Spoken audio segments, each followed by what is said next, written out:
नमस्कार दोस्तों, मेरा नाम है अंकुर कुमार और आज मैं उस युद्ध के बारे में बात करने जा रहा हूं जिसके बारे में शायद बहुत ज्यादा लोगों ने ना सुना हो, क्योंकि लोगों ने ज्यादातर राजपूतों, मराठों, सिखों और जाटों के साथ मुगलों और दिल्ली सल्तनत के युद्धों के बारे में सुना है, जिनमें हमने कई ऐसे योद्धाओं के बारे में सुना है जिन्होंने अपनी ताकत, बुद्धि और बहादुरी के बल पे अपना लोहा मनवाया और कई विपरीत परिस्थितियों में अपनी सेना को जीत दिलाई।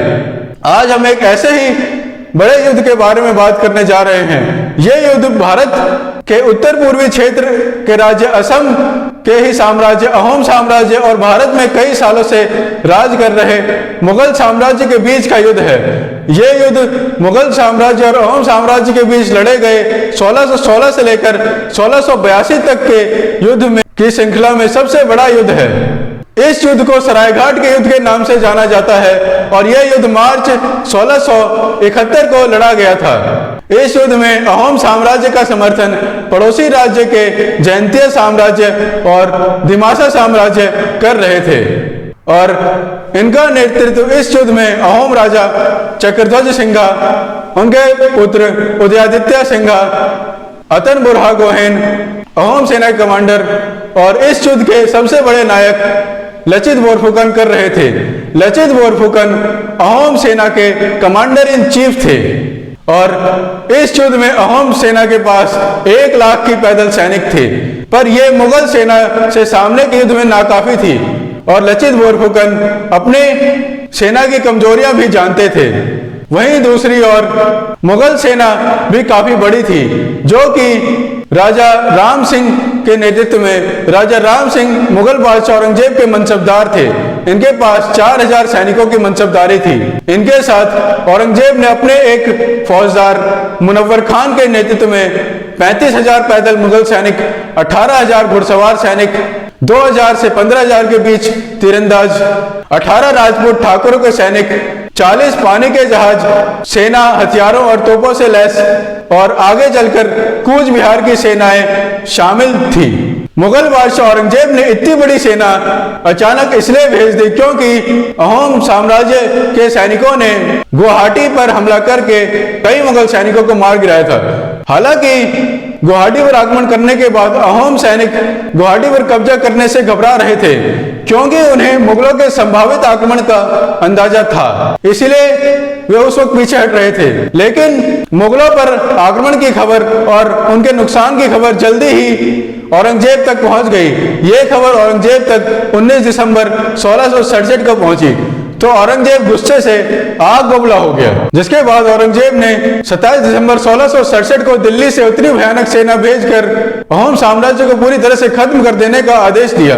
पर इस युद्ध में मुगल बादशाह औरंगजेब को ऐसी करारी हार मिलने वाली थी जिसका जिक्र सदियों तक भी किया जाए तो कम था। मुगलों की इतनी बड़ी सेना आने की खबर जल्दी ही सेना के commander in chief Lachit Borphukan को मिल गई और वह कुछ वक्त के लिए स्तब्ध रह गए और वहीं जमे रह गए। पर उन्होंने खुद को संभालते हुए आत्मसमर्पण जैसी कोई योजना नहीं बनाई, क्योंकि वे एक कुशल योद्धा और गुरिल्ला युद्ध के महान रणनीतिकार थे। इसलिए उन्होंने अपनी सेना को युद्ध के लिए तैयार रहने का आदेश दिया।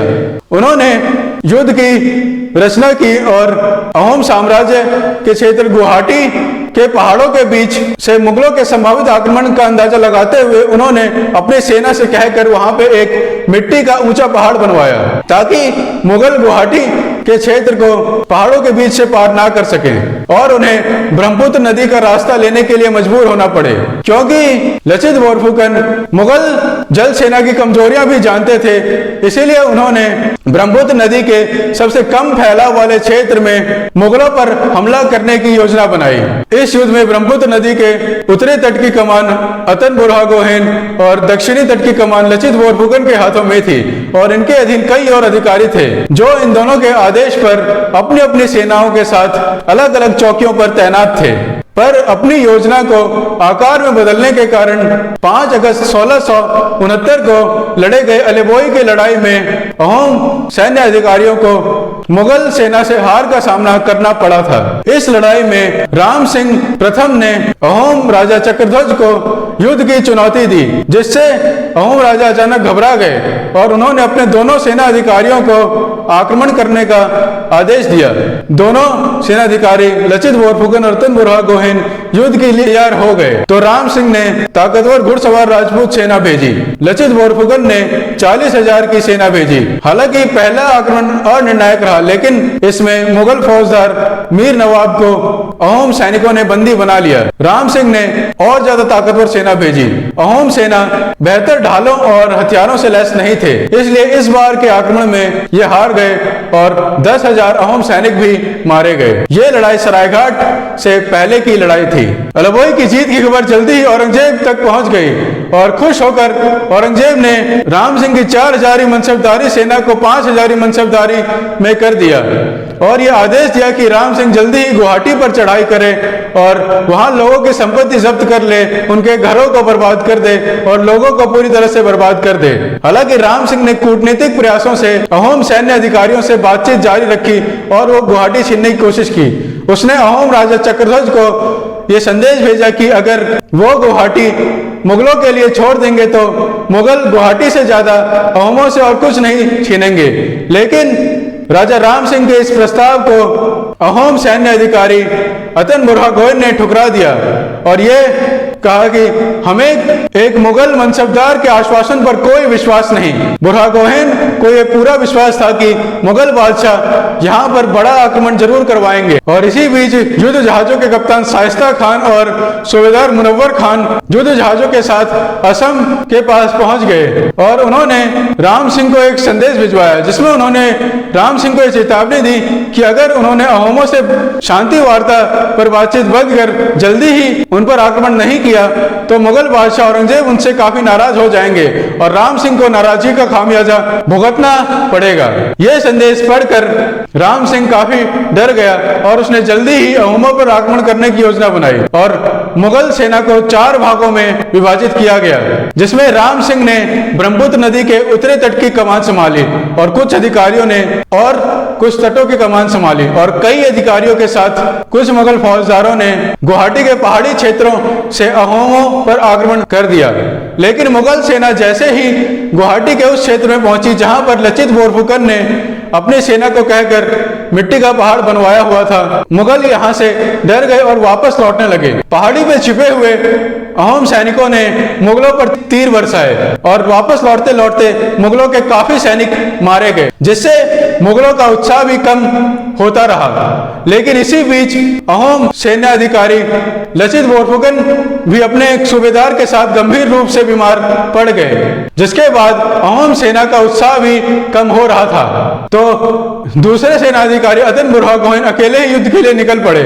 मुगलों को ब्रह्मपुत्र नदी का रास्ता लेने के लिए मजबूर होना पड़ा और इस युद्ध में मुगलों ने 3 तरफ से आक्रमण किया। ये 3 दिशाएं थी, इताकुली हिल्स, कामाख्या हिल्स और अशुक्रांत हिल्स। जल्दी इस आक्रमण की खबर लचित बोरफुकन को मिल गई और अपनी योजना को कामयाब होता देख उन्होंने अपनी गंभीर रूप से खराब तबीयत को भी दरकिनार किया और 6 नावों के साथ अपनी सेना के साथ युद्ध के लिए तैयार हो गए। लचित बोरफुकन का उत्साह देखकर बाकी के सैनिकों में भी उत्साह भर आया और उन्होंने जल्दी ही मुगल सेना पर अपने नावों के साथ आक्रमण कर दिया। इन तीनों दिशाओं में मुगल सेना को घेर लिया गया और उन्हें बुरी तरह से हरा दिया गया। इस युद्ध में कई मुगल फौजदार पकड़े गए, 4,000 मुगल सैनिक मारे गए और मुनव्वर खान को हुक्का पीते हुए पीछे से गोली मार दी गई और बचे हुए मुगल सैनिकों को मानस नदी के पार तक छोड़ दिया गया। और ऐसे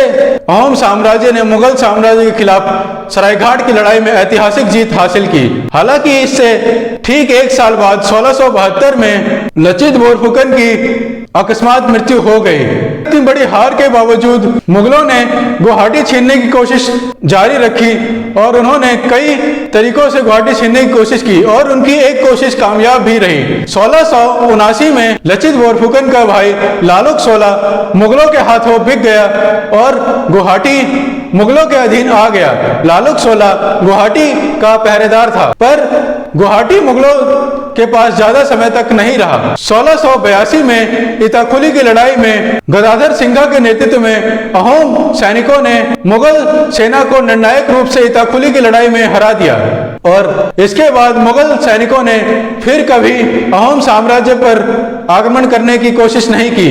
अहोम साम्राज्य 1826 तक आबाद रहा, जब तक कि अंग्रेजों ने इसे अपने अधीन ना ले लिया। लचित बोरफुकन की वीरता के याद में असम के जोरघाट क्षेत्र में उनकी एक प्रतिमा भी बनाई गई, जो हमेशा उनके कीर्तिमान की याद दिलाता रहेगा। लचित बोरफुकन को असम लोग अपना प्रतीक भी मानते हैं। हाँ तो दोस्तों, हमारा आज का वीडियो आपको कैसा लगा हमें नीचे कमेंट्स में जरूर बताएं। उम्मीद है कि आज का नॉलेजेबल वीडियो आपको अच्छा लगा होगा, और अगर आपको आज का वीडियो अच्छा लगा हो तो प्लीज इस वीडियो को लाइक और शेयर जरूर करें, और हाँ, चैनल को सब्सक्राइब करना और नोटिफिकेशन बेल दबाना भी ना भूलें, ताकि आपको आगे आने वाले वीडियो के अपडेट्स ऐसे ही मिलते रहें। धन्यवाद दोस्तों, अपना ख्याल रखें, अपने परिवार का ख्याल रखें। धन्यवाद।